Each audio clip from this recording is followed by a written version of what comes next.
계시록 21장, 22장의 내용을 정리하고 계시록 전체의 강의를 마무리하려고 합니다. 기억하시는지 모르겠지만 우리가 계시록을 그냥 스스로 읽거나 묵상하거나 연구를 하거나 어떻게 됐든 간에 계시록을 우리가 읽을 때는 세 가지 관점이 반드시 필요하다 그랬습니다. 첫 번째는 이 계시록은 시간적인 어떤 순서라기보다는 지금 이 계시록을 기록한 요한이 본 것, 분명히 본 것이라고 했어요. 계시록 1장 19절에 그러므로 내가 본 것과, 그래서 본 것이라는 관점에서 계시록을 묵상하는 거예요. 그러니까 요한 당시에 있었던 일이면서, 그러니까 요한이 당시에 있었던 일이니까 봤겠죠. 당시의 상황을 다 봤고 천사들을 통해서 봤고 하나님의 음성을 들었고 본 거예요. 그리고 지금 있는 일이다. 그러니까 현재 있는 일이라고 하는 관점이에요. 본 것이고 지금 일어나고 있는 일이고, 그리고 마지막으로는 장차 될 일. 그러니까 미래적인 일이에요. 그러니까 우리에게 임박했다는 거예요. 지금 우리가 살고 있는 이 시대, 요한 당시에도, 당시 로마의 그 권력 아래 있었던 요한 당시에도 겪었던 환난이고 핍박이고 그런 일이면서 그것들을 거울 삼아서 장차 될 일, 장차 하나님의 택한 백성들에게도 이런 환난, 이런 핍박이 있겠지만 하나님은 택한 자들을 반드시 구원하시겠다. 마태복음 24장에 그 날을 우리가 7년 대환란, 7년 큰 환란이라고 말하는 근거가 7년 동안 큰 환란이 있겠지만 하나님께서 그 날을 감하지 아니하면 살아남을 자가 없다는 거예요. 그래서 택한 자들을 위해서 그 날을 감해서라도 택한 자들을 반드시 구원한다. 이것이 마태복음의 24장의 내용과 계시록에 나타날 큰 환란, 우리가 7인 7나팔 7대접 공부했는데 이게 환란의 내용이 아니라 무슨 내용이라고 그랬어요? 심판의 내용인 거예요. 심판의 내용. 알곡과 쭉정이를 걸러내는 작업이에요. 불에 태워져 버릴 것과 곳간에 들을 것을 이 환란이라고 하는 시간을 통해서 하나님은 걸러내시는 거예요. 그러니까 우리에게 아픔이 오고 근심이 찾아오고 삶의 어떤 환란이 찾아올 때 하나님은 우리를 계속 중심을 보고 계시는 거예요. 지금 이런 상황에서도 우리가 예배하는지, 지금 이런 상황에서도 우리가 기도하려고 하는지, 지금 이런 상황에서도 끝까지 오직 예수의 신앙을 붙들고 있는지를 주님은 달아보시는 거예요. 그러니까 계시록의 내용은 막 무섭고 두렵고 막 이런 남양 특집 같은 이야기가 아니라 하나님의 택한 백성들을 위해서 우리를 어떻게 이런 상황 속에서도 보호하시고 지키시고 구원하시는지를 보는 거예요. 큰 그림을 보자는 거죠. 그래서 성경의 내용을 보니까 항상 스포야, 스포. 영화를 보면 우리가 맨날 스포하지 마 그러는데 이미 우리는 성경을 통해서 다 우리의 결론이 스포가 되어 있어요. 결론을 보고 가는 거예요. 자, 그런 관점에서 우리가 계시록을 봐야 된다고 그랬습니다.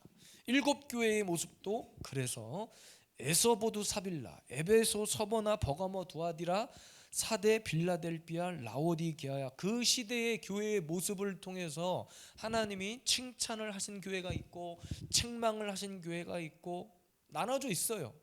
그 칭찬과 책망과 교훈을 통해서 지금의 나의 모습을 점검하자는 거예요. 지금도 하나님이 나에게 어떤 책망을 하고 계신가? 또 나에게 어떤 칭찬을 하고 계신가? 나를 축복하시는 메시지는 뭐고, 내가 무엇을 이 7교회의 모습을 통해서 지금 나의 모습을 어떻게 비추어 보아야 하는가? 지금 그 이야기를 보자고 했습니다. 하나님 보좌와 두루마리, 임봉해진 두루마리, 다시 예언해야 하는 두루마리. 그러니까 하나님 보좌에서 찬양하는 무리들이 있고, 하나님이 뭔가를 임봉했는데 어느 때가 되면 이것을 딱 풀어 열어주는 타이밍이 있는데, 이것은 계시록이 됐든 하나님의 말씀이, 이 두루마리라고 하는 것은 두 가지예요. 당시에 성경을 항상 이렇게 두루마리처럼 말고 다녔거든요. 그래서 두루마리라고 하는 표현을 쓰는 거고, 하나님의 기록된 말씀, 계시록의 말씀을 뜻하는 거예요. 하나님의 심판이 7인 7나팔 7대접이 있다. 그래서 짝퉁 적그리스도가 나와가지고 뭘 하느냐? 첫째 천사가 나팔을 부니 뭐 붉은 말 탄 자가 나오고 흰 말 탄 자가 나오고, 흰 말 탄 자가 말은 흰 말인데 손에 든 것이 뭐라고 그랬어요? 활이라고 그랬어. 근데 이것을 얼핏 보면 심지어 많은 목사님들이 예수 그리스도라고 해석을 해버리거든요. 근데 절대로 예수 그리스도가 될 수 없는 것은, 예수님이 가지고 계신 것은 말씀의 검이지 인위적인 활을 가지고 와서 쏘는 이유가 뭐예요? 죽이려고 하는 거잖아요. 예수님이 갑자기 나타나셔서 활 들고 와서 우리를 막 죽이려고 그래요? 그렇지 않잖아요. 짝퉁이야. 적그리스도, 음녀, 거짓 교회, 이런 세력들을 나타내는 거예요. 뭐 붉은 말, 청황색 말 다 마찬가지예요. 예수님은 말씀의 검이에요. 말씀의 검. 그래서 마지막 시대에는 이런 짝퉁들이 난립하는 시대가 됩니다. 제가 이제 정리해 놓은 어떤 자료를 보면, 제가 이제 교황 이야기를 많이 이제 종말론적으로 했는데, 역대 교황들이 얼마나 그런 배교스러운 말들을 많이 해놨는지에 대한 것들이 쭉 이제 자료를 좀 찾아놨어요. 인터넷만 찾아보면 다 알 수 있지만 여러분들 위해서 내가 다 찾아드린 거예요. 찾아서 그걸 한 번에 정리해서 이 계시록 유인물을 드릴 때 함께 드릴게요. 그러니까 지금 교황이 어떤 적그리스도적 행보를 갖고 있느냐, 사실 역대 교황이 그런 게 다 있어요. 그리고 인터넷 기사를 보니까 그런 게 있더라고요. 교황만 되면 이름을 바꿔요. 이 사람들이 본명을 쓰는 것이 아니라 교황이 되면 무슨 요한 바오로 2세, 뭐 베드로 뭐 몇 세, 뭐 이렇게 베네딕토 16세, 뭐 이런 식으로 이름을 바꿔. 그러니까 그 이름도 웃긴 거예요. 이름을 왜 바꿔? 자기 이름이 당당하고 자기 이름이 떳떳하면 왜 바꿔? 그러니까는 과거의 역사 속에서 아주 유명했던 뭐 성직자 이름, 뭐 베드로, 요한 이름 갖다 붙여놓고 몇 세 붙여가지고 교황만 되면 이름을 바꾼다고 뉴스에 나와 있더라고요. 어쨌든 여러분, 그들이 하는 일은 하나님을 철저히 배도하는 일이고, 하나님의 참된 교회, 참 성도들을 핍박하는 일이에요. 겉으로는 평하고 겉으로는 인자한데 맨날 낮은 자가 되라, 겸손해라 하면서 지들은 그냥 어마무시한 궁정 같은데 살고 있고. 자, 어쨌든 그런 이야기를 했고요. 14만 4천에 대한 이야기, 이만희 신천지가 가장 많이 짝퉁을 들고 나와서 하는 이야기가 이 14만 4천이라고 그랬죠. 그래서 14만 4천들이 이미 다 모아지고 넘어갔는데도, 지금 14만 4천이 이미 지났는데도 계속 사람들 포섭하러 다니고 있어요. 14만 4천은 구원받은 성도의 총 수다? 뭐라고 그랬어요? 아니다. 뭐야?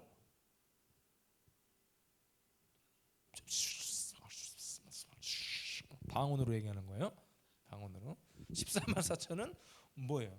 마지막 때 구원받을 두 중인과 같은 사역할, 그러니까 마지막 때 끼어있는 주의 종들, 구원받은 성도를 뜻하는 거예요. 자, 어쨌든 그리고 해 입은 여자가 있고 흰옷 입은 무리가 있고, 성경에서 여자의 모습은 두 가지가 나온다고 그랬어요. 좋은 여자는 뭐예요? 해 입은 여자. 나쁜 여자는 음녀.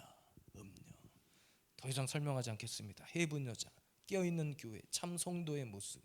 음녀는 적그리스도의 세력, 앞잡이들.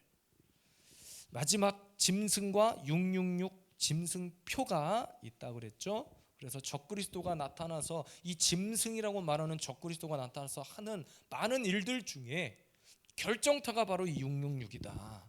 그래서 마지막 때 우리가 천년왕국, 지난번에 공부할 때도 천년왕국에 들어갈 수 있는 사람들이 있었는데 짐승에게 절하지 않고 짐승표를 받지 아니한 자라고 했어요.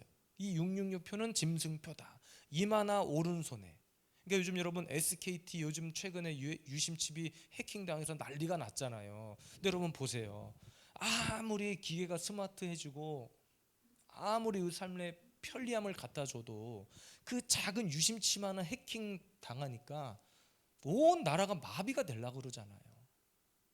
그래서 하다 안 되면 어떻게 할 것 같습니까? 하다 안 되니까 심는 거예요, 어딘가에. 씹는 거예요. 지금도 핸드폰에 그런 기능이 있어요. 내 눈으로 안구 인식해서 비밀번호를 보안을 해제하는 기능이 있고 지문으로 해제하는 기능이 있고. 그러니까 이것조차도 나중에 어떤 문제가 생기지 않겠나 싶어요. 그러니까 결국엔 하다 안 되면 몸 안으로 들어오는 거예요. 사실 여러분, 드러나지 않아서 그렇지 이미 전 세계적으로 실험은 끝났습니다. 생체 실험은 다 끝났어요. 언제 하냐 어떤 시기적인 문제지 이미 강아지나 원숭이나 이런 동물들을 통해서 생체 인식 그 칩 실험은 다 끝났습니다. 마지막 때가 다 됐어요. 뭐 진짜 칩을 받게 될지 어떤 식으로 될지는 모르겠지만 어쨌든 인간들을 사람들을 그렇게 통제하겠다. 자, 음료 넘어가고 쭉쭉쭉 우리가 했던 이야기들은 넘어가겠습니다. 오늘 우리가 읽었던 계시록 21장의 내용은 새 예루살렘입니다. 옛날 과거의 예루살렘은 이스라엘 예루살렘이고 마지막 계시록의 결론에서 말하는 예루살렘은 새 예루살렘이에요. 새 예루살렘. 그래서 1절에 보니까 새 하늘과 새 땅을 보니 처음 하늘과 처음 땅이 없어졌고, 여기서 말하는 처음 하늘과 처음 땅은 어딜까요? 온갖 죄로 난무했던 이 땅에 더러워진 세상, 우리가 살고 있는 이 세상 없어졌고, 그런 것들은 다 없어지고 다시 새롭게 되어지는 새 하늘과 새 땅을 향해 우리는 나아갑니다. 새 하늘과 새 땅에 뭐가 있는가? 2절에 보니까 내가 보매 거룩한 성 새 예루살렘이 하나님께로부터 하늘에서 내려오니 그 준비한 것이 신부가 남편을 위하여 단장한 것 같더라. 우리의 신랑 되신 주님이 예비해 놓으신 것이 있는데 거룩한 성 새 예루살렘, 그것이 하나님께로부터, 출처가 어디예요? 하나님, 하늘로부터 내려오니.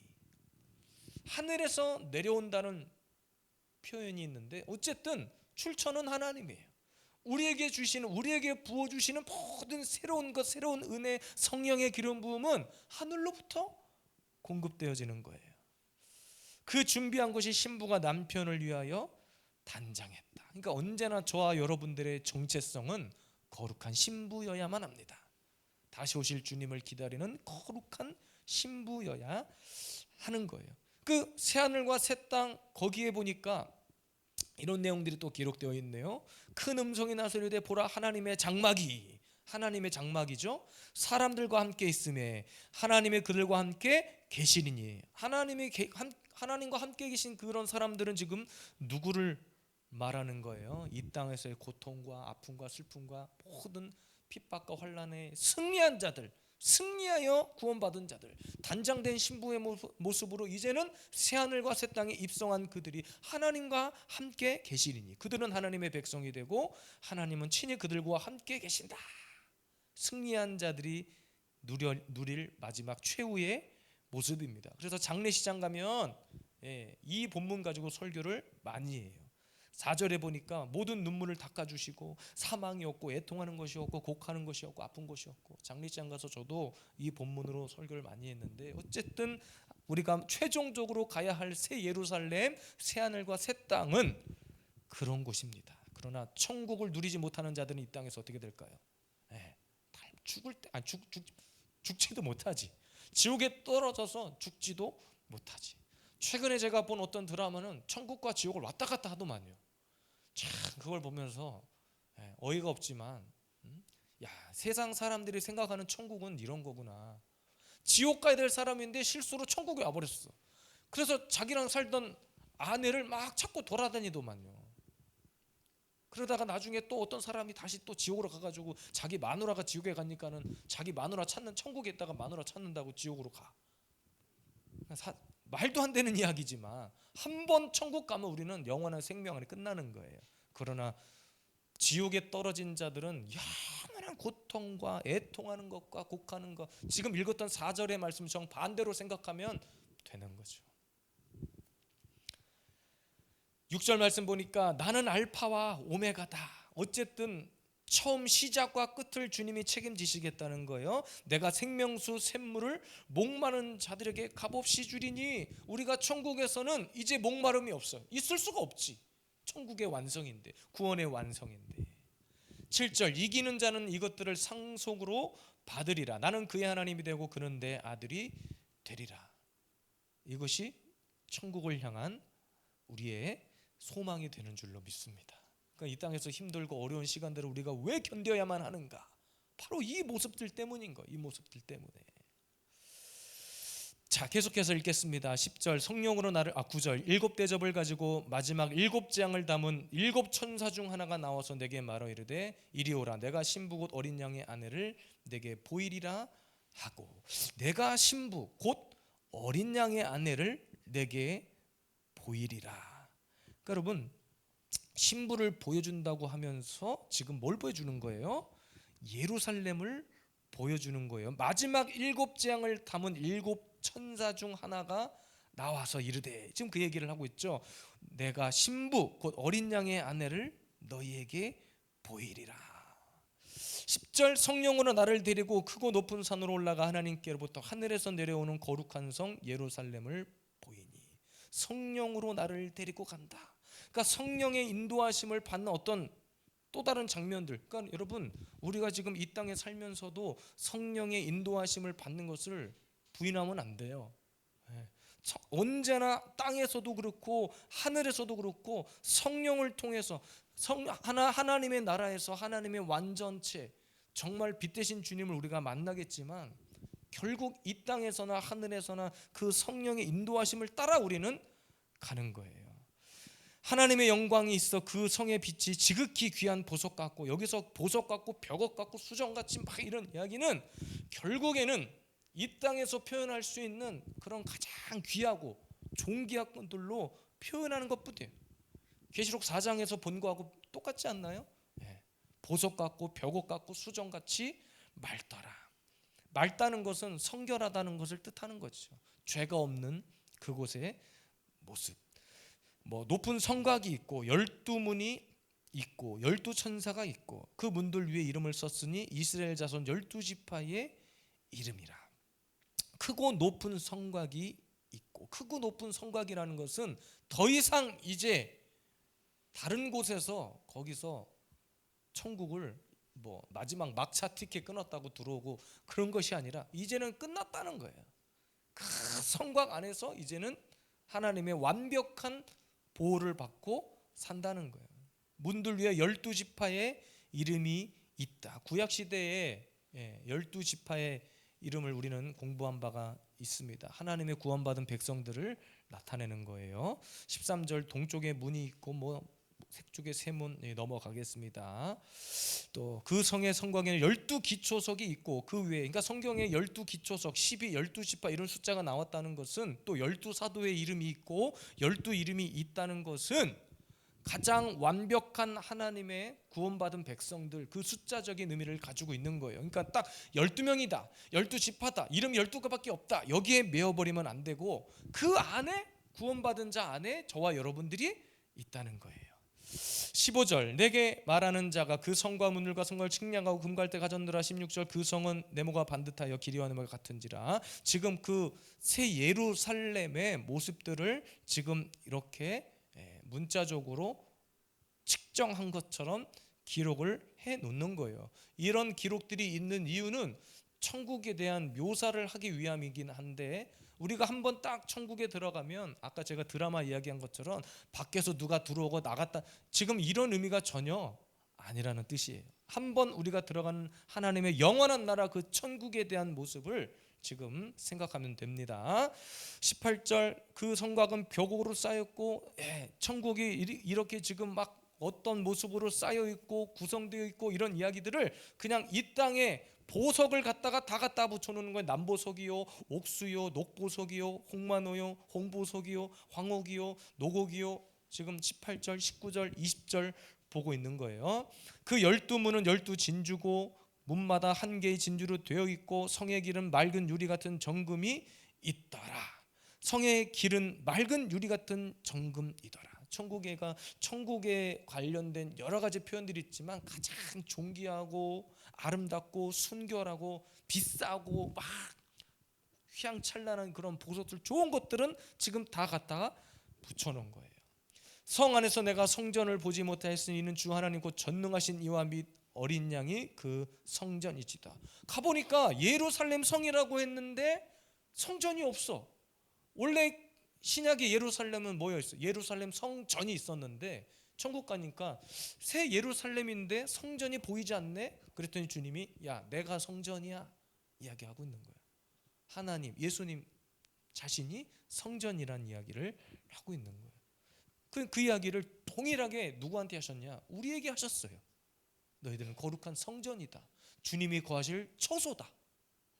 세상에 많은 사람들은 눈에 보이는 그런 화려한 건물들로 판단하지만 천국에 가니까 진짜 우리가 공부한 대로야. 건물이 교회가 아니더라 이 말이야.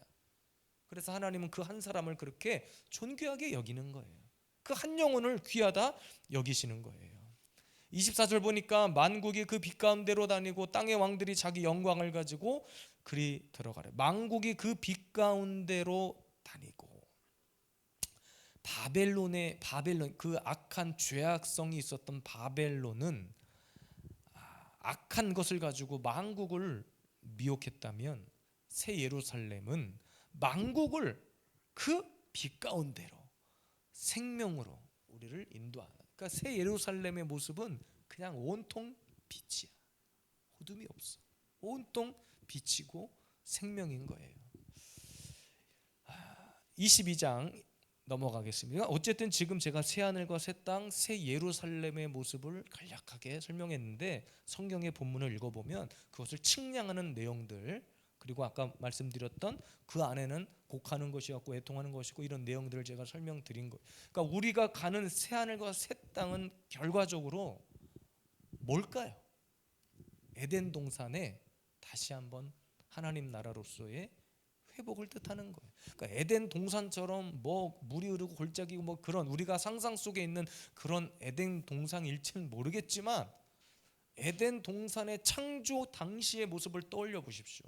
죄가 없었고 하나님을 경배하는 것만 있었고 기쁨이 있었고 그 안에 자유함이 있었고. 그러니까 떠올려 보십시오. 에덴 동산에 죄가 들어오기 전에 에덴 동산의 모습을. 22장 수정같이 맑은 생수의 강이 내게 보이리니 하나님과 및 어린 양의 보좌로부터 나와서. 천국에서 보는 우리의 모습, 그러니까 생수의 강, 에덴 동산에서 흘렀던 그 강이 있긴 했는데 그 강이 이제는 생명수, 생수의 강이 되는 거예요. 잎사귀들은 만국을 치료하기 위하여 있더라. 그러니까 천국에서는 사실은 이 치료한다는 표현이 어떻게 원문에서 해석되었는지 모르지만 이 말을 기록한 의도는 아픔이 없다는 거예요. 아플 수가 없다는 거예요. 고통이 있을 수가 없다는 거예요. 다시 저주가 없으며, 그렇죠. 다시 이게 천년왕국과 대조되는 거예요. 여러분, 천년왕국과 새 예루살렘은 다른 겁니다. 천년왕국이 끝나면 잠깐 동안 다시 마귀 권세가 놓인다고 했어요. 천년왕국과 새 예루살렘은 다른 거예요. 천년왕국은 완벽한 천국일 수가 없어요. 마귀가 잠깐 결박되어 있는 기간이 있는 거예요. 그리고 다시 놓인다고 했어.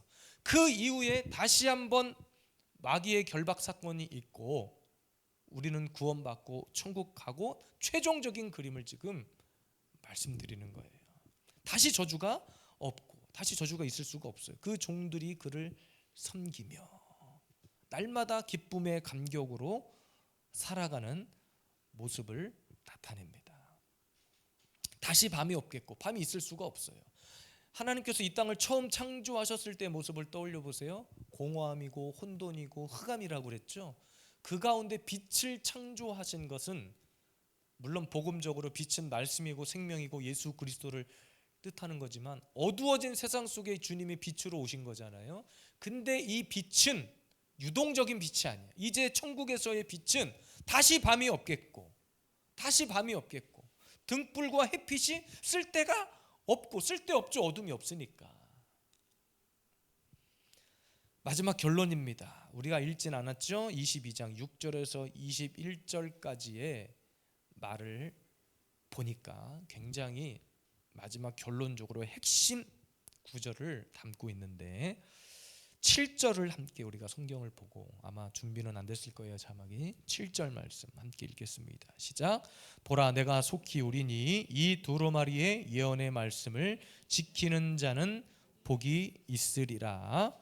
자, 이어서 8절 9절까지 한번 더 읽겠습니다. 이것들을 보고 들은 자는 나 요한이니 내가 듣고 볼 때에 이 일이 내게 보이던 천사의 발 앞에 경배하려고 엎드렸더니 그가 내게 말하기를, 나는 너와 내 형제 선지자들과 또 이 두루마리의 말을 지키는 자들과 함께 된 종이니 그리하지 말고 하나님께 경배하라. 자, 요한이 이것을 마무리하면서, 요한계시록의 편지 서신을 마무리하면서 한 이야기예요.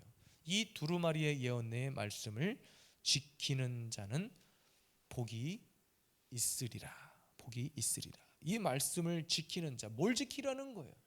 우리에게 환란이 찾아온다. 제가 종말론적인 이야기들은 깊이 할 수는 없지만 목사님들 중에 논쟁이 되고 있는 것 중에 하나가 이거예요. 휴거에 관한 것과 성도가 환란을 통과하냐, 환란 전 휴거가 되냐, 환란 후 휴거냐. 그러니까 성도가 환란을 맞이하냐 맞이하지 않느냐, 그거 가지고 논쟁이 되는 거예요. 근데 여러분, 성경을 쭉 묵상해 보면 그냥 다른 거 다 집어치우고 마태복음 24장만 제대로 묵상해 봐도, 계시록만 제대로 그냥 우리가 이런 큰 주제를 가지고 묵상만 해봐도 환란을 피해가는 게 아니에요. 환란은 우리에게도 닥쳐옵니다.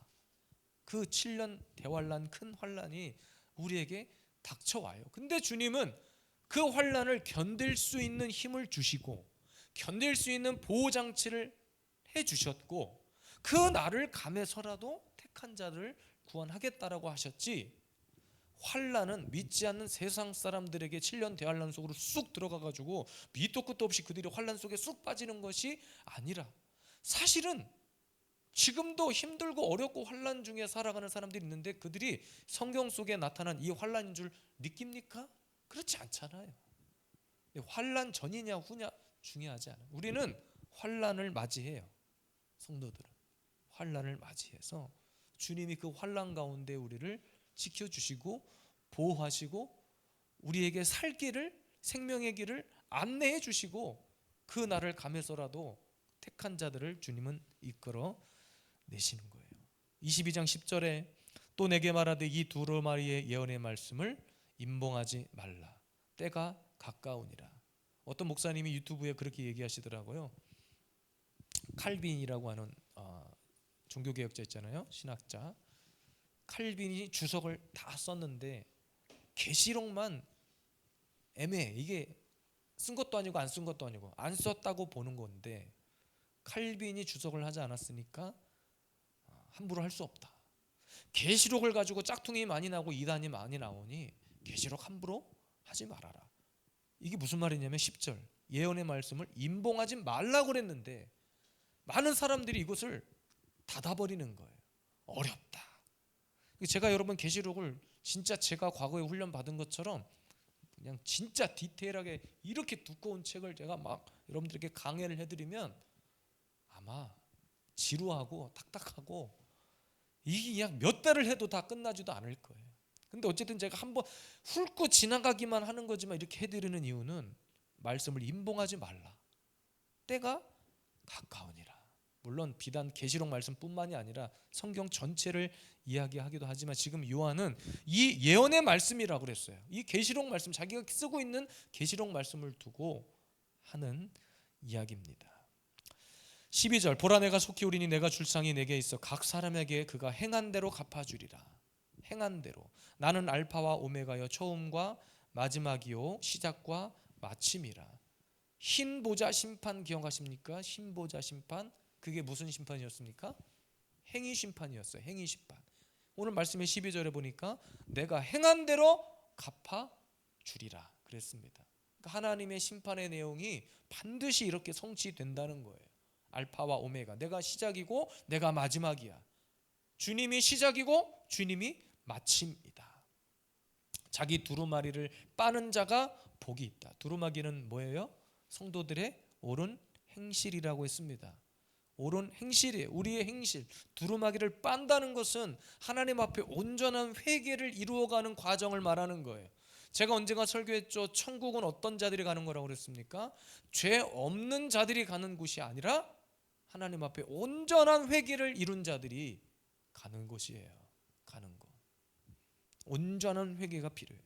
그들이 생명나무에 나아가며 문들을 통하여 성에 들어갈 권세를 받는다. 16절, 나 예수는 교회들을 위하여 내 사자를 보내요. 보세요. 하나님께서는 반드시 이 땅 가운데 사역, 주님이 부활 승천하신 이후에 이 땅 가운데 사역을 누구에게 맡기셨냐면 주님의 사자, 주의 종들에게 맡기신 거예요. 그래서 교회 공동체가 있고 목사가 있고 가르치는 자가 있고 전하는 자가 있고, 목사가 무조건 막 위대하고 막 목사의 권위가 막 대단하고 그 얘기를 하는 것이 아니라 주님이 말씀을 가르칠 수 있도록 세우신 영적인 질서라는 거예요. 이것들을 너에게 증언하였노라. 나는 다윗의 뿌리요 다윗의 자손이니 곧 광명한 새벽별이라. 17절, 성령과 신부가 말씀하시기를 오라 하시는도다. 듣는 자도 오라, 목마른 자도 오라, 또 원하는 자도 값없이 생명수를 받으라 하시더라. 18절부터 우리 같이 말씀 읽겠습니다. 시작. 내가 이 두루마리의 예언의 말씀을 듣는 모든 사람에게 증언하노니 만일 누구든지 이것들 외에 더하면 하나님이 이 두루마리에 기록된 재앙들을 그들에게 더하실 것이요, 만일 누구든지 이 두루마리의 예언의 말씀에서 제하여 버리면 하나님이 이 두루마리에 기록된 생명나무와 및 거룩한 성의 참여함을 제하여 버리시리라. 분명히 기록하고 있습니다. 이것들을 더하거나 빼면 된다 안 된다. 더하는 것은 사람들이 조심스러워할 수 있는데 빼는 것이 더 큰 문제라고 생각해. 안 하려고 하는 것이 더 큰 문제라고 생각해. 그렇다고 해서 제가 막 무슨 계시록의 전문가 그런 이야기를 하는 것이 아니에요. 저도 말씀을 묵상하고 공부해야 돼요. 자료를 찾아보고 여러분들에게 정말로 말씀을 전하기 위해서 노력하지만 분명한 것은 이것을 어려우니까 덮어놓으라고 하신 적이 없단 말이에요. 이것들 외에 더하면 안 되지만 그렇다고 빼면 안 된다. 20절 22절 마지막입니다. 함께 읽겠습니다. 이것들을 증언하신 이가 이르시되 내가 진실로 속히 오리라 하시거늘 아멘. 주 예수여 오시옵소서. 주 예수의 은혜가 모든 자들에게 있을지어다. 아멘. 주 예수의 은혜가 모든 자들에게 있을지어다. 자, 이렇게 계시록의 내용을 정리하면서 여러분 중요한 것은 어려운 단어, 용어에 매이실 필요가 없어요. 그것들 때문에 미궁 속으로 빠지실 이유가 전혀 없습니다. 중요한 것은 요한이 이 계시록을 기록할 당시의 모습과 그 모습을 통해서 장차 오실 주님의 모습을, 또 심판의 내용을, 왜 우리의 믿음의 성도들이 지금 이 환난을 받아야 하는가, 왜 우리가 이 환난 가운데서도 믿음을 붙들어야 하는가, 그 관점에서 계속 이야기를 하고 있는 거예요. 그리고 짝퉁이 나타난다. 적그리스도, 이단들. 우리가 눈에 보이는 이단들은 그냥 분별할 수 있어요. 어제 그제도 기도하러 오신 분이 제가 몇 가지 질문을 처음에 던지니까 대뜸 하는 말이 저한테 저 신천지 이단 아닙니다. 걱정 안 하셔도 됩니다. 이렇게 얘기를 하시더라고. 아, 괜찮아요. 압니다. 신천지 아닌 거 압니다. 신천지는요, 대화 한 1, 2분만 해보면 알아요. 저 우리 애들한테 그랬어요. 차 타고 오면서 한 가지만 질문해봐라 그랬어. 기억나? 하민아? 뭐라 그랬어요? 이만희 죽어요 안 죽어요? 이거 물어보라 그랬어요. 근데 여러분, 이만희 씨가, 이 할아버지가 교리를 바꾼 거 아세요? 자기가 영생이고 자기가 하나님의 대언자라고 그러고 자기 안 죽는다고 그랬어요. 처음에 교리는. 근데 이 질문을 바꿔야 돼. 죽는데 부활한대. 다시 자기 다시 부활한다는 거예요. 그리고 몇 자리를 알아봤, 다 준비해놨다는 거예요. 자기가 자기 죽을 날을 알아요. 통일교도 보니까 문선명 씨가 죽었음에도 불구하고 통일교가 무너지지 않더라고요. 무너지지 않아요. 이만희가 죽어요 안 죽어요 이게 한 1년 2년 전까지만 해도 이 질문 통했는데 요즘 교리를 바꿨어요. 자기 다시 부활한대. 정말 미치고 팔짝 노릇 아닙니까? 어쨌든 여러분, 계시록은 어려운 것이 아니라 하나님 나라의 열쇠를 푸는 열쇠입니다. 하나님 나라의 비밀을 푸는 열쇠. 우리 사랑하는 예수비전 세움교회 성도들이 주님 다시 오실 때까지 아멘 주 예수여 오시옵소서, 아멘 주 예수여 오시옵소서, 우리 이 신앙으로 끝까지 믿음으로 참고 견디고 애쓰고 순종하고 말씀 앞에 겸손히 살아가시기를 주님의 이름으로 축복합니다. 아멘. 감사합니다. 우리 함께 찬양하고 이 밤에도 뜨겁게 기도하시기